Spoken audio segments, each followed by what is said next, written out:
ഇന്ന് നമ്മൾ കാണാൻ പോകുന്നത് ദിലീപിന്റെ ഏറ്റവും പുതിയ ചിത്രമായ ബ ബ ബ എന്ന മലയാളം ആക്ഷൻ കോമഡി മൂവിയാണ്. മൂവിയുടെ കോൺസെപ്റ്റ് എന്ന് പറയുന്നത് ഒരു സാധാരണ യഥാർത്ഥ കഥയായിട്ടല്ല, മറിച്ച് കുട്ടികൾ തമ്മിൽ പറഞ്ഞു പോകുന്ന ഒട്ടും ലോജിക്കില്ലാത്ത ഒരു കഥ എന്ന ഫ്രെയിമിലാണ് അവതരിപ്പിക്കുന്നത്.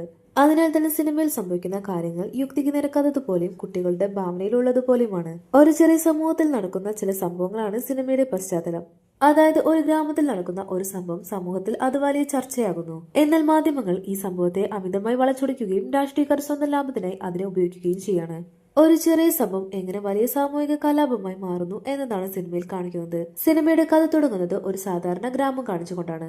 അവിടെ കുറച്ച് പാവപ്പെട്ട കുട്ടികൾ ക്രിക്കറ്റ് കളിക്കുന്ന സമയം പണക്കാരായ കുട്ടികൾ വന്ന് അവരെ കളിയാക്കുന്നു. അപ്പോൾ ആ പാവപ്പെട്ട കുട്ടികൾ അവരുടെ അണ്ണന്റെ, അതായത് ദിലീപിന്റെ ക്യാരക്ടറിന്റെ മാസ് കഥ പറഞ്ഞു കൊടുക്കുന്ന രീതിയിലാണ് സിനിമ മുന്നോട്ട് പോകുന്നത്. അതുകൊണ്ട് തന്നെ സിനിമയിൽ പലയിടത്തും ലോജിക് കുറവായി തോന്നുകയും കുട്ടികളുടെ ഭാവനയിൽ കഥ മുന്നോട്ട് പോവുകയുമാണ്. സിനിമയിൽ ദിലീപിന്റെ ക്യാരക്ടറിന്റെ പേര് റഡാർ എന്നാണ്. ഇപ്പോഴത്തെ മുഖ്യമന്ത്രിയായ ജോസഫിനോട് ദിലീപിന്റെ ക്യാരക്ടറിന് വലിയ പകയാണുള്ളത്. അതിന് രണ്ട് കാരണങ്ങളുണ്ട്. ദിലീപിന്റെ അമ്മ മരിച്ച സമയത്ത് ജോസഫ് അവരെ കുറിച്ച് മോശമായി സംസാരിച്ചു. അത് ദിലീപ് കേൾക്കുകയും ചെയ്തു. അതോടെ ദിലീപിന് ജോസഫിനോട് ദേഷ്യമായി.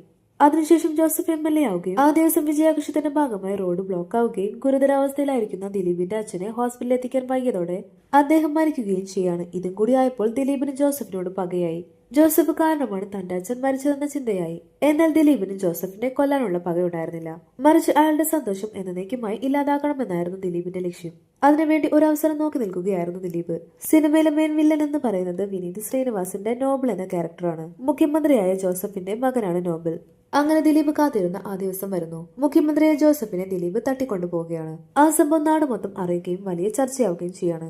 മുഖ്യമന്ത്രിയെ കാണാതാകുന്നതോടെ അത് അന്വേഷിക്കാനെത്തുന്ന ഒരു പ്രൈവറ്റ് ഡിറ്റക്റ്റീവ് ഉദ്യോഗസ്ഥനാണ് നോബൽ. ശേഷം ധ്യാൻ ശ്രീനിവാസന്റെ എൻട്രി കാണിക്കുന്നു. സിനിമയിൽ ഒരു ഹൈപ്പർ ആക്റ്റീവായ, എപ്പോഴും എനർജറ്റിക് ആയി നിൽക്കുന്ന ഒരു ഇന്റർവ്യൂ സ്റ്റാർ ആയിട്ടാണ് ധ്യാനിന്റെ ക്യാരക്ടറായ ഗോഡ്സൺ അഞ്ചുരക്കണ്ടി വരുന്നത്. ഈ കേസ് അന്വേഷിക്കാൻ വേണ്ടി വിനീതിന്റെ കഥാപാത്രമായ നോബലിനെ സഹായിക്കുന്നത് ധ്യാൻ ശ്രീനിവാസന്റെ ക്യാരക്ടറാണ്. കഥയുടെ ഒരു ഘട്ടത്തിൽ ദിലീപിന്റെ ഉറ്റ സുഹൃത്തായ മഹിയെ നോബൽ വെടിവെച്ച് കൊല്ലുന്നു. ഇത് ദിലീപിന് കൂടുതൽ പക കൂട്ടുകയും അടുത്ത ലക്ഷ്യം നോബലിന്റെ മുഖത്ത് ചിരി മായ്ക്കുക എന്നതായിരുന്നു. ഇന്റർവെല്ലിന് ശേഷം തിയേറ്ററുകളെ പൂരമാക്കിക്കൊണ്ട് ഗില്ലിവാല എന്ന അണ്ടർവേൾഡ് ഡോണായി മോഹൻലാൽ എത്തുന്നു. തോക്കുകളുമായി നിൽക്കുന്ന വലിയൊരു ഗ്യാങ്ങിനൊപ്പമുള്ള ലാലേട്ടന്റെ എൻട്രി എല്ലാവരും ഹരം കൊള്ളിച്ചു. ധ്യാൻ ശ്രീനിവാസന്റെ ക്യാരക്ടർ ശരിക്കും ഗില്ലിബാലയുടെ ചാരനായിട്ടായിരുന്നു. അങ്ങനെ വിനീതും ധ്യാനും ചേർന്ന് മുഖ്യമന്ത്രിയെ തട്ടിക്കൊണ്ടുപോയത് ദിലീപാണെന്ന് കണ്ടെത്തുന്നു. ഇവിടെ ദിലീപ് എന്തിനാണ് മുഖ്യമന്ത്രിയെ തട്ടിക്കൊണ്ടുപോയതിനുള്ള കാരണം വെളിപ്പെടുത്തുന്നു. തന്റെ അച്ഛന്റെ മരണത്തിന് കാരണം ജോസഫിന്റെ അഹങ്കാരമായിരുന്നു എന്ന് ഓർമ്മപ്പെടുത്തുന്നു. അതിനേക്കാൾ അയാളെ കൊണ്ട് ലോകത്തിന്റെ മുന്നിൽ മാപ്പ് പറയിപ്പിക്കുകയും അയാളുടെ മുഖത്തുള്ള ചിരി മായ്ക്കുക എന്നതായിരുന്നു ദിലീപിന്റെ ലക്ഷ്യം. അത് സാധിക്കുന്ന തരത്തിൽ ഗോഡ്സൺ ജോസഫിന്റെ അഴിമതി രേഖകളും കള്ളത്തരങ്ങളും പുറത്തു കൊണ്ടുവരുന്നു. അതോടെ അയാളുടെ മുഖ്യമന്ത്രി പദവിയിൽ നിന്നും അയാൾ പുറത്താവുകയും സമൂഹത്തിന് മുന്നിൽ അയാൾ നാണം കെടുകയും ചെയ്യാണ്. അങ്ങനെ ദിലീപ് ആഗ്രഹിച്ച പോലെ ആ അഹങ്കാര ചിരി അയാളുടെ മുഖത്ത് നിന്നും മായുന്നു. സിനിമയുടെ അവസാനം ഒരു വമ്പൻ ടീസിംഗോടെയാണ്. തമിഴ് താരം SJ സൂര്യ അവതരിപ്പിക്കുന്ന ഓസ്കാർ ബ്രദേഴ്സ് എന്ന അന്താരാഷ്ട്ര ക്രിമിനലിനെ പരിചയപ്പെടുത്തുന്നു.